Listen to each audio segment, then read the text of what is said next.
ಕೇರಳದಲ್ಲಿ ಕೊರೋನಾ ಕೇಸ್ಗಳ ಸಂಖ್ಯೆ ಹೆಚ್ಚಾಗ್ತಾ ಇದೆ. ಹೀಗಿದ್ರೂ ಗಡಿಯ ಚಾಮರಾಜನಗರ ಜಿಲ್ಲಾಡಳಿತ ಮಾತ್ರ ಅಲರ್ಟ್ ಆಗಿರಲಿಲ್ಲ. ಆದರೆ TV9 ವರದಿ ಮಾಡ್ತಾ ಇದ್ದಂತೆ ಜಿಲ್ಲಾಡಳಿತ ಕೊನೆಗೂ ಎಚ್ಚೆತ್ತುಕೊಂಡಿದೆ.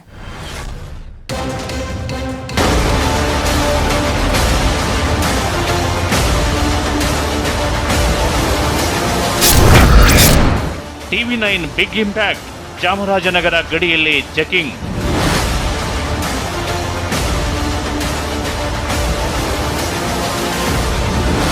ಕೊರೋನಾ ಭೀತಿ ಆವರಿಸುತ್ತಿದೆ. ಕೇರಳ ಗಡಿಭಾಗದ ಜಿಲ್ಲೆಗಳಲ್ಲಿ ಮುಂಜಾಗ್ರತಾ ಕ್ರಮ ಕೈಗೊಳ್ಳುವಂತೆ ಸರ್ಕಾರ ಸೂಚನೆ ನೀಡಿದೆ. ಇಷ್ಟಾದರೂ ಚಾಮರಾಜನಗರ ಜಿಲ್ಲಾಡಳಿತ ತಲೆಕೆಡಿಸಿಕೊಂಡಿರಲಿಲ್ಲ.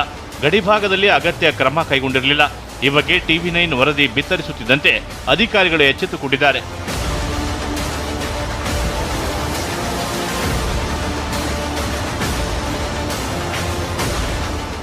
ಕೇರಳ ಕರ್ನಾಟಕ ಗಡಿಯ ಮೂಲೆಹೊಳೆ ಚೆಕ್ ಪೋಸ್ಟ್ಗೆ ಜಿಲ್ಲಾ ಆರೋಗ್ಯ ಅಧಿಕಾರಿ ಚಿದಂಬರಂ ಭೇಟಿ ನೀಡಿ ಪರಿಶೀಲನೆ ನಡೆಸಿದರು.